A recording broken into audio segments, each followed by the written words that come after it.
नमस्कार दोस्तों, आइए जानते हैं दिल्ली की आज की फटाफट बड़ी खबरें। बुलडोजर चलते ही 25-30 लोग बरसाने लगे पत्थर। दिल्ली में तुर्कमान गेट के पास आधी रात को नगर निगम की अतिक्रमण हटाओ कार्रवाई उस वक्त बवाल में बदल गई जब बुलडोजर चलते ही 25-30 लोगों ने पथराव शुरू कर दिया। एमसीडी की टीम फैजे इलाही मस्जिद के पास कोर्ट के आदेश पर कार्रवाई करने पहुंची थी। दिल्ली पुलिस पहले से मौके पर तैनात थी और स्थानीय लोगों को समझाया भी गया था, लेकिन जैसे ही तोड़फोड़ शुरू हुई अचानक भीड़ हिंसक हो गई। पथराव में कई पुलिसकर्मी घायल हुए। पुलिस ने आंसू गैस का इस्तेमाल कर हालात पर काबू पाया और कई लोगों को हिरासत में लिया। नोएडा में 5000 मोबाइल चुराने वाला गैंग पकड़ा। नोएडा पुलिस ने साप्ताहिक बाजारों में मोबाइल चोरी करने वाले बड़े गिरोह का पर्दाफाश किया है। फेज 2 थाना पुलिस ने 6 आरोपियों और 2 नाबालिगों को गिरफ्तार कर 821 चोरी के मोबाइल बरामद किए हैं, जिनकी कीमत करीब 8 करोड़ रुपए बताई जा रही है। जांच में सामने आया कि ये गिरोह दिल्ली एनसीआर में अब तक करीब 5000 मोबाइल चोरी कर चुका है। गिरोह के तार नेपाल तक जुड़े मिले हैं। पुलिस के अनुसार गोविंदा नाम का आरोपी इस पूरे नेटवर्क का सरगना है। सभी आरोपी अलग अलग राज्यों से हैं। दिल्ली में रॉन्ग साइड गाड़ी चलाने वालों की खैर नहीं। दिल्ली में अब गलत दिशा में वाहन चलाने वालों पर सख्त कार्रवाई की जा रही है। दिल्ली पुलिस ने पहली बार ऐसे मामलों में आपराधिक केस दर्ज करना शुरू किया है। अब तक 3 एफआईआर दर्ज की जा चुकी हैं। पुलिस का कहना है कि गलत साइड ड्राइविंग से जान का बड़ा खतरा होता है, इसलिए सख्ती जरूरी थी। पहला मामला दिल्ली कैंट में दर्ज हुआ, जहां तेज रफ्तार वैगन आर गलत दिशा में दौड़ रही थी। दूसरा मामला कपाशेड़ा का है। पुलिस ने साफ किया कि ऐसे केस जमानती होंगे, लेकिन अपराध की श्रेणी में आएंगे। गाजियाबाद में इन इलाकों में बनाए जाएंगे 5 मिनी स्टेडियम। गाजियाबाद जिले में युवाओं को खेलों के प्रति प्रोत्साहित करने के लिए 5 मिनी स्टेडियम बनाए जाएंगे। अल्पसंख्यक विभाग ने करीब 10 करोड़ रुपए की लागत से इन स्टेडियमों के निर्माण का प्रस्ताव शासन को भेजा है। इनमें क्रिकेट, फुटबॉल, एथलेटिक्स सहित कई आउटडोर और इंडोर खेलों की सुविधा होगी। मुरादानगर, भोजपुर ब्लॉक की 5 ग्राम पंचायतों में स्टेडियम बनाए जाएंगे। स्टेडियम बनने के बाद प्रशिक्षकों की नियुक्ति और आधुनिक खेल संसाधन भी उपलब्ध कराए जाएंगे, जिससे ग्रामीण युवाओं को घर के पास अभ्यास का मौका मिलेगा। दिल्ली मुंबई एक्सप्रेसवे से जुड़ेंगे द्वारका एक्सप्रेसवे और गोल्फ कोर्स रोड। गुरुग्राम महानगर विकास प्राधिकरण ने द्वारका एक्सप्रेसवे और गोल्फ कोर्स एक्सटेंशन रोड को दिल्ली मुंबई एक्सप्रेसवे से जोड़ने की योजना तैयार कर ली है। वाटिका चौक पर क्लोवर लीफ इंटरचेंज बनाया जाएगा, जिसके लिए जमीन अधिग्रहण की जरूरत नहीं पड़ेगी। योजना के तहत दोनों ओर 4-4 लेन का एलिवेटेड रोड बनाया जाएगा। इस महीने के अंत तक टेंडर प्रक्रिया शुरू होने की उम्मीद है। एलिवेटेड रोड के नीचे 3-3 लेन की मुख्य सड़क भी होगी, जिससे ट्रैफिक जाम की समस्या काफी हद तक कम होगी।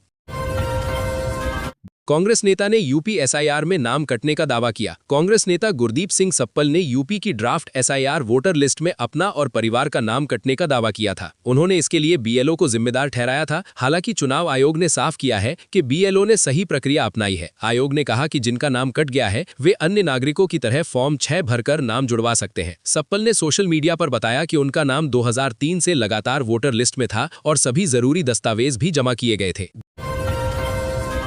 गुरुग्राम में गलत प्रॉपर्टी टैक्स भरने वाले पीजी मालिकों पर होगा एक्शन। नगर निगम गुरुग्राम ने अवैध पीजी के खिलाफ सख्ती शुरू कर दी है। रिहायशी इलाकों में चल रहे हजारों पीजी का सर्वे कराया जा रहा है। निगम का कहना है कि कई पीजी मालिक व्यावसायिक उपयोग के बावजूद रिहायशी संपत्ति कर जमा कर रहे हैं, जिससे निगम को हर साल लाखों रुपए का नुकसान हो रहा है। चारों जोन में टीमें फील्ड में उतर चुकी हैं। गलत टैक्स भरने वालों पर जुर्माना और कानूनी कार्रवाई की जाएगी। गुरुग्राम में बड़ी संख्या में बाहर से आने वाले छात्र और नौकरी पेशा लोग पीजी में रहते हैं।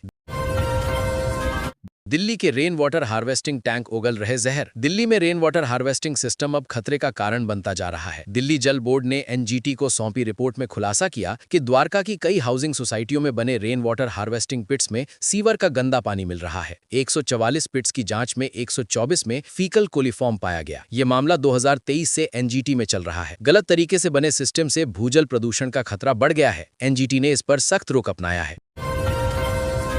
दिल्ली में तुर्कमान गेट और फैजे इलाही मस्जिद के पास हाई कोर्ट के आदेश पर बड़ा बुलडोजर एक्शन लिया गया। नगर निगम ने करीब 3 दर्जन जेसीबी और पोकलेन मशीनों के साथ अतिक्रमण हटाने की कार्रवाई की। इस दौरान नगर निगम और पुलिस की टीम पर पथराव भी हुआ, जिसमें 5 पुलिसकर्मी घायल हुए। पुलिस ने आंसू गैस छोड़कर स्थिति को नियंत्रण में लिया। कड़ी सुरक्षा के बीच रात करीब 1 बजे शुरू हुई कार्रवाई सुबह तक चलती रही। निगम अधिकारियों ने स्पष्ट किया कि पूरी कार्रवाई कोर्ट के निर्देश पर की गई है।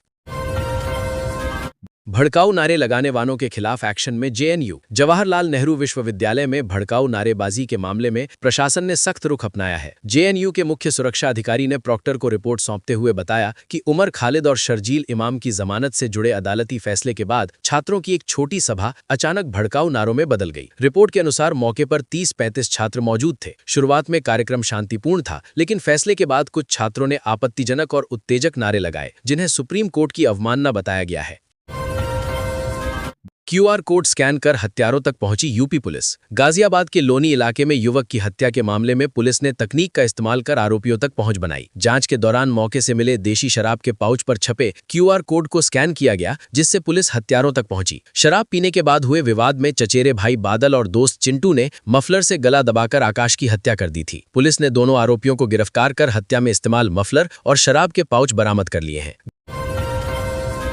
गाजियाबाद में एसआईआर से 8 लाख से अधिक मतदाताओं के नाम वोटर लिस्ट से हटा दिए गए हैं। जिला प्रशासन के अनुसार इनमें 3,59,889 मतदाता अन्य जिलों में स्थानांतरित हो चुके हैं, जबकि 63,824 मतदाताओं की मृत्यु हो चुकी है। इसके अलावा करीब 3.94 लाख मतदाता ऐसे हैं जिनकी पहचान नहीं हो सकी है। लंबे समय से गलत तरीके से सूची में बने नामों को हटाकर मतदाता सूची को शुद्ध किया गया है।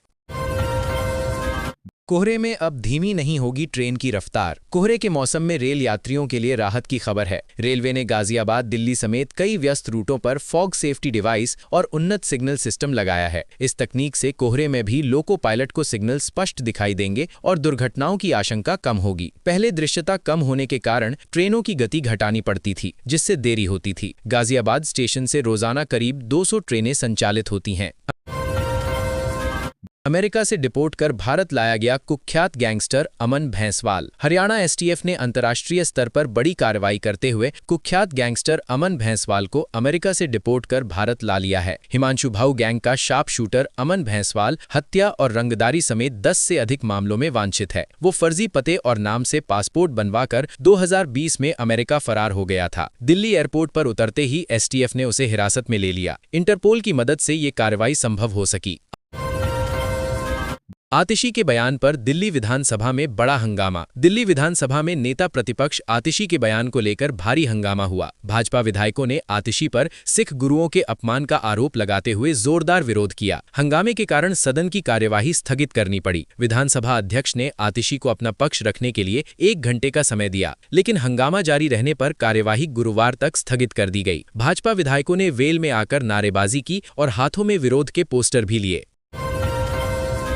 बीजेपी सरकार एक खास धर्म को बना रही निशाना। दिल्ली के पुराने इलाके में फैज़-ए-इलाही मस्जिद के पास अतिक्रमण हटाने की कार्यवाही के बाद राजनीतिक बयानबाजी तेज हो गई है। कांग्रेस नेता संदीप दीक्षित ने आरोप लगाया कि भाजपा सरकार एक खास धर्म को निशाना बना रही है। उन्होंने कहा कि अवैध ढांचों को हटाना सही है, लेकिन चयनात्मक कार्यवाही से संदेह पैदा होता है। इस अभियान के दौरान हिंसा हुई, जिसमें 5 पुलिसकर्मी घायल हुए और 10 से ज्यादा लोगों को हिरासत में लिया गया। मामला अब राजनीतिक बहस का मुद्दा बन गया है। ताकत के बल पर कुचलना चाहते हैं। तुर्कमान गेट इलाके में मस्जिद के पास बुलडोजर कार्रवाई को लेकर ऑल इंडिया मुस्लिम जमात के अध्यक्ष मौलाना शहाबुद्दीन रजवी बरेलवी का तीखा बयान सामने आया है। उन्होंने कहा कि सरकार मुस्लिम समुदाय को निशाना बना रही है और ताकत के बल पर कुचलना चाहती है। इस कार्रवाई के दौरान पथराव हुआ, जिसमें 5 पुलिसकर्मी घायल हुए। पुलिस ने 5 उपद्रवियों को गिरफ्तार किया है। मौलाना रजवी ने आरोप लगाया कि अतिक्रमण के नाम पर मस्जिदों पर बुलडोजर चलाया जा रहा है। अंकिता भंडारी केस में दुष्यंत गौतम को एचसी ने बड़ी राहत दी। अंकिता भंडारी हत्याकांड में नाम जोड़े जाने के बाद भाजपा नेता दुष्यंत गौतम को दिल्ली हाई कोर्ट से बड़ी राहत मिली है। अदालत ने कांग्रेस और आम आदमी पार्टी समेत अन्य को दुष्यंत गौतम का नाम जोड़ने वाले सभी अपमानजनक सोशल मीडिया पोस्ट 24 घंटे में हटाने का आदेश दिया है। जस्टिस मिनी पुष्कराना ने अंतरिम आदेश में वीआईपी बताकर कोई भी सामग्री पोस्ट करने पर रोक लगाई। कोर्ट ने कहा कि बिना सबूत किसी की छवि खराब नहीं की जा सकती।